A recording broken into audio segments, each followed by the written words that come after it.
You might think you know what counts as rich or middle class, but the real numbers are nothing like what most people believe. And in the next few minutes, I'll reveal exactly where your net worth places you and the practical steps you can use to move up to the next class.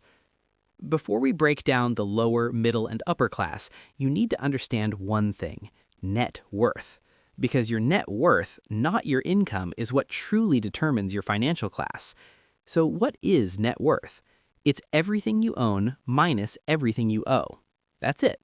Here's the simplest example. If you have $5,000 in your bank account, $3,000 in investments, and a car worth $7,000, your total assets are $15,000.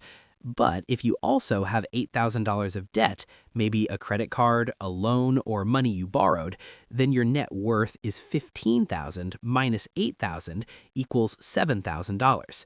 Easy, right? Net worth is just a snapshot of how much you would have left if you sold everything and paid off everything.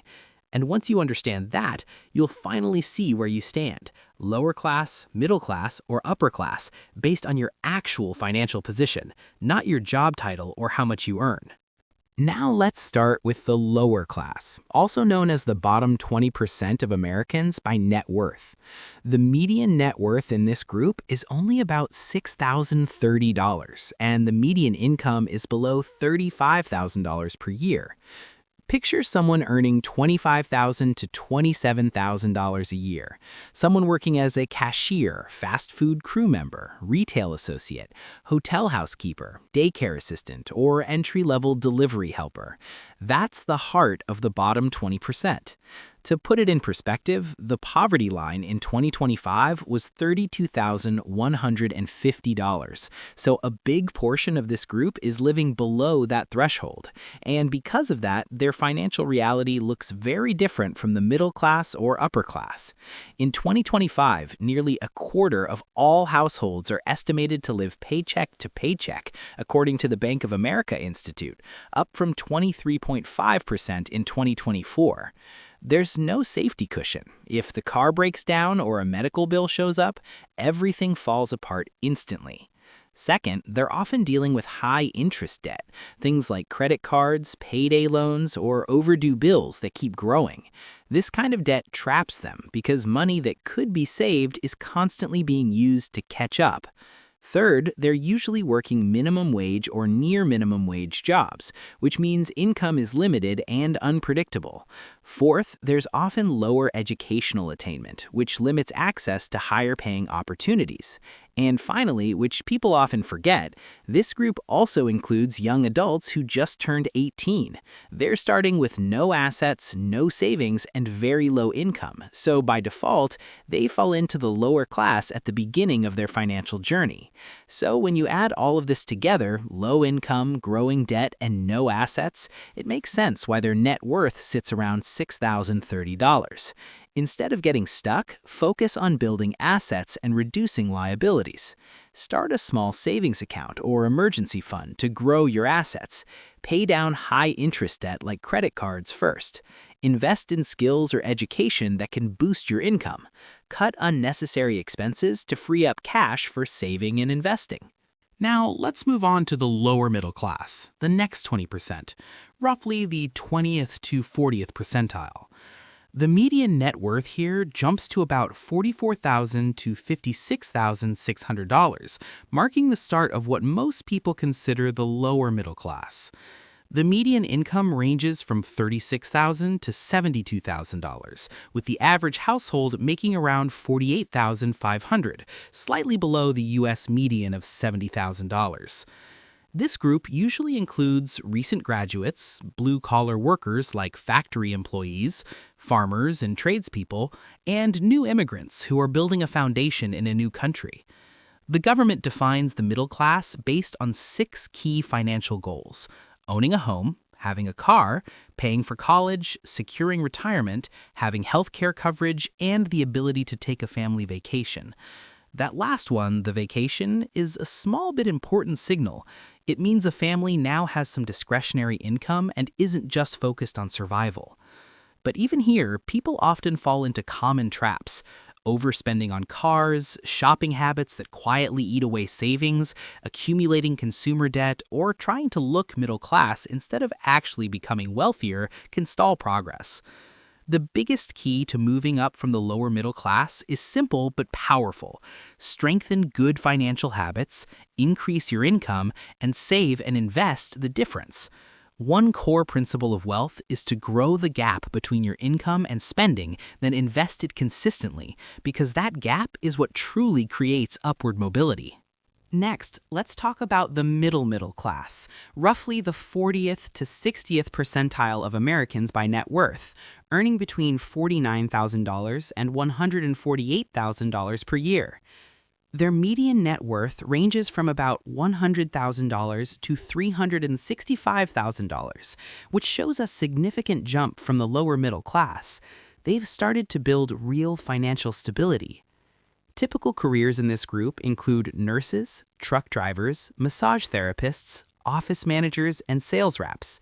Most people reach this level in their late 30s or early 40s after years of earning, saving, and investing. If you're younger and not near these numbers yet, don't worry. It's often just a matter of time and consistency. Here's the important part. You don't need a huge income to build wealth. A secretary in Illinois quietly built a $7 million fortune starting with just $180. Her name was Grace Groner. She worked as a secretary for 43 years, earned a modest salary, never bought a fancy house, and lived simply. In 1935, she invested $180 into 3 shares of Abbott Labs. She held them, reinvested every dividend, and stayed patient as the company grew for decades. By the time she passed away in 2010, that tiny $180 had snowballed into over $7 million. Even investing $100 a month from age 25 to 65 at a 10% return grows to over $532,000, which comfortably puts you in the upper half of the middle class later in life.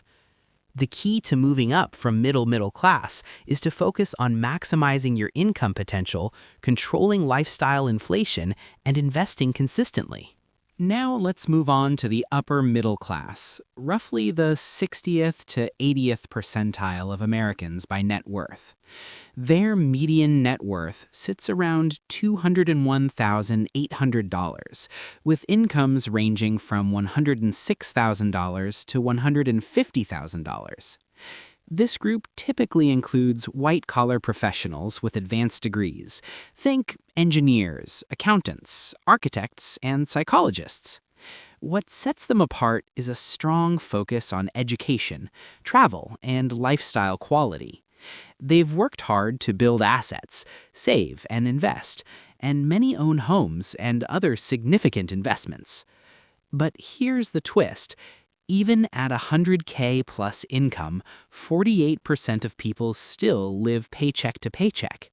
High income doesn't automatically mean financial security. Habits matter more than numbers. Before we jump to the upper class, it's worth taking a global perspective. Earning under $2 per day is bottom 20% globally. $2 to $10 per day is lower middle globally. $10 to $20 per day is middle globally. $20 to $50 per day is upper middle globally. And over $50 per day is global top 20%. Many Western households don't realize that even at the upper middle class in the US, they're already wealthier than most of the world. Now let's talk about the upper class, roughly the top 20% of Americans by wealth. This is the part of the population that has moved far beyond just earning well. They've built ownership, assets, and long-term financial security. In 2025, the upper class typically starts with an income of around $167,000, and many households easily cross $250,000 plus. But here's the real marker. Their median net worth begins around $2.65 million, a level that reflects true asset accumulation, not just high paychecks. So who actually ends up in this group? You'll usually find specialized professionals here, surgeons, corporate lawyers, senior engineers, as well as executives and directors inside major companies.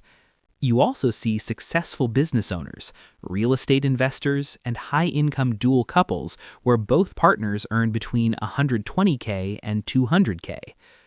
But here's something most people get wrong. Upper-class households are not always flashy.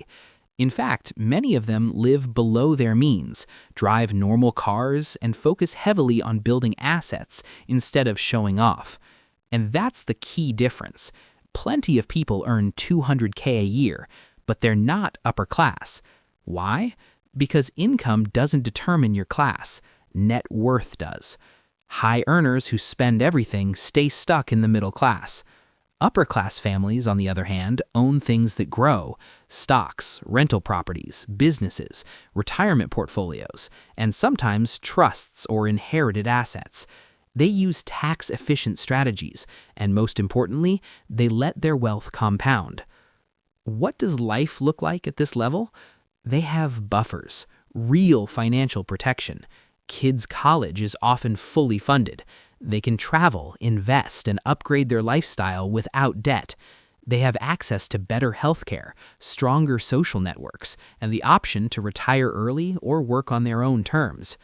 But, and here's the part people forget, even in the upper class, bad habits can destroy wealth. Lifestyle creep can turn a $250K salary into a paycheck-to-paycheck stress if spending isn't controlled.